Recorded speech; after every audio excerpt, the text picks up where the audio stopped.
throttling up and going full speed into another hour here on the Steve Gruber Show. Glad to have you along for the conversation. Hope everything's going well for you on this Tuesday.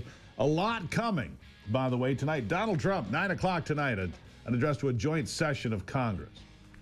Yeah, a joint session of Congress with Donald Trump tonight. So, we'll keep that in mind. Fighting for you for the box of freedom. A lot going on here today. Here are three big things you need to know this hour. Number one is the DNR going broke in Michigan. They're having some funding issues, that's for sure. Number two, what's going on with Title IX here in Michigan? Democrats seem to vote for men and women's sports at the political level, even though it's not popular. We'll talk about that. And number three, investing in America. Something that Donald Trump has said that these tariffs are all about forcing people to invest in America. So some of these things make sense. $100 billion committed to yesterday. $100 billion. Taiwan's biggest chip manufacturer coming to America with $100 billion. Apparently tariffs seem to work. Listen to this. My message to every business in the world is very simple. Come make your product in America, and we will give you among the lowest taxes of any nation on earth.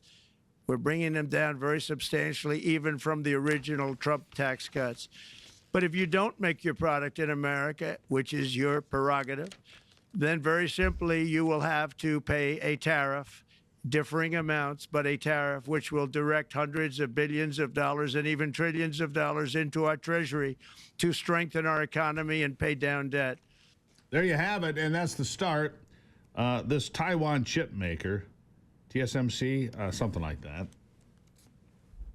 $100 billion are going to build a factory in Arizona, apparently.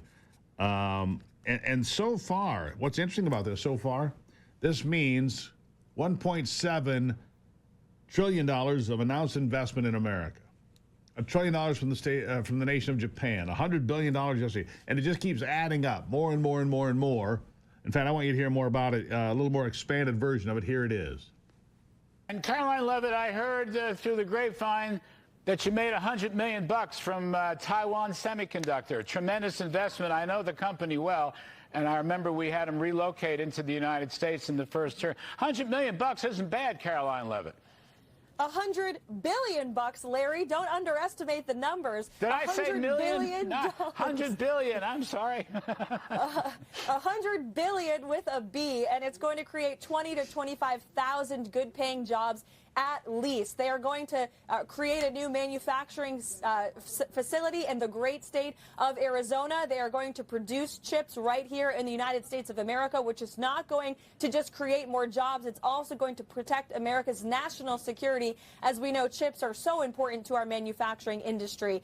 So it's a great day for the American public. And this racks up the total of foreign investments brought back home to $1.7 trillion in 1 month since President Trump took office. It took Joe Biden 4 years to get $1 trillion in private investments secured. So President Trump has already surpassed what Joe Biden did in 4 years in 1 month. And that's why he's the greatest president we've ever had. And America is open for business, and the world knows it. America is open for business. So as you go to my my X account today, I want you to vote on what is the most important thing you're going to hear tonight from Donald Trump. Is it about the economy and investments like that? Securing the border, which, by the way, total border crossings for the month of February were 8,300. 8,300. It's the lowest ever since they've been keeping track of the numbers. Joe Biden had days that they got 11 and 12 and 13,000 a day. That's over. By the way, the app has gone too. What about peace in Ukraine? What is it you want to hear tonight from Donald Trump? Go to my Twitter account and vote on the poll, please. We'll have that for you here at the end of the program, the results thus far. I talked about 45 Democrat senators. Alyssa Slotkin conveniently skipped the vote. That's not, you know, having no courage to take the vote. Alyssa Slotkin skipped the vote on men and women's sports yesterday. Her and one of the senators, whatever his name is, Welch, whatever, from Vermont, doesn't matter. There's no courage in skipping the vote, Alyssa Slotkin, our senator now. At least 4 school districts in Michigan have failed to comply with Donald Trump's executive order protecting Title IX and the rights of girls in sports, locker rooms, and bathrooms. This comes from MichiganNewsSource.com, my news company, MichiganNewsSource.com. If you want it straight and you want it now, it is MichiganNewsSource.com. Some parents are pushing back against those 4 schools who have failed to change their policies in accordance with federal law. One of those, Rochester Community Schools, indicating they will not be following the executive order.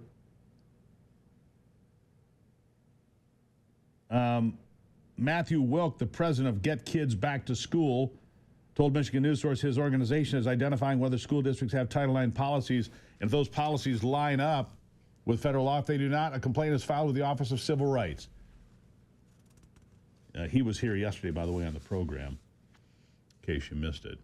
Blasting the Michigan School Board of Education is far left, referring to a memo sent out in response to President Trump's executive order February the 13th.